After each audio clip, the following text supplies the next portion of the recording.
Congress target గా విమర్శలు గుప్పించారు మాజీ మంత్రి బీఆర్ఎస్ నేత జీవన్ రెడ్డి. కాళేశ్వరంపై సీఎం రేవంత్ కుట్ర చేశారని, మేడిగడ్డ పిల్లర్ల మరమ్మతులు చేస్తామన్న కాంట్రాక్టర్ ను అడ్డుకున్నారని మాజీ మంత్రి జీవన్ రెడ్డి ఆరోపణలు గుప్పించారు. కాళేశ్వరంపై రేవంత్ కుట్ర ఫలితంతో కరువు చూడబోతున్నామన్నారు జీవన్ రెడ్డి. మళ్లీ కేసీఆర్ సీఎం కావడం ఖాయమని, కేసీఆర్ చేతుల మీదుగానే మేడిగడ్డ బ్యారేజ్ పునరుద్ధరణ చేస్తామన్నారు జీవన్ రెడ్డి.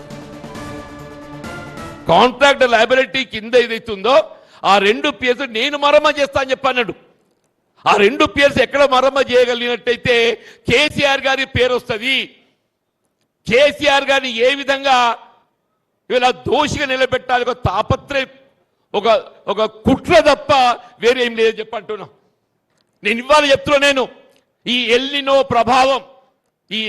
ప్రభావం కరువు అనేది వీళ్ళ నెత్తి మీద తాండవిస్తుంది, కరువు నెత్తి మీద తాండవిస్తుందని చెప్పంటున్నాను. రేవంత్ రెడ్డి కుట్ర ఫలితం ఏదైతుందో యావత్ తెలంగాణ రాష్ట్రం ఇలా కరువులతో తల్లడిల్లబోతుందని చెప్పంటున్నాను. ఈ కరువు ఏది ప్రకృతి ప్రసాదించే కరువు కాదు, ఇది ప్రభుత్వ వైఫల్యం. రేవంత్ రెడ్డి కుట్ర ఫలితంగా ఏదైతుందో మనం కరువు చూడబోతున్నాం. దీనికి రేవంత్ రెడ్డి బాధ్యత వహించాలని చెప్పని ఈ సందర్భంగా నేను పేర్కొంటున్నాను చెప్పంటున్నాను. ఉత్తమ్ రెడ్డి ఒక మాట అంటుండు, మేము జూన్ 27 చేస్తారు. జూన్ 27 కాదురా నాయన, జూన్ 27 కాదు, నీ కాలంలో కాదు. మళ్ళీ కేసీఆర్ గారు ముఖ్యమంత్రి కావాల్సిందే. వారి చేతుల మీదనే మళ్ళీ కాళేశ్వరం ప్రాజెక్టు పునరుద్ధరణ చేయడం జరుగుతుంది.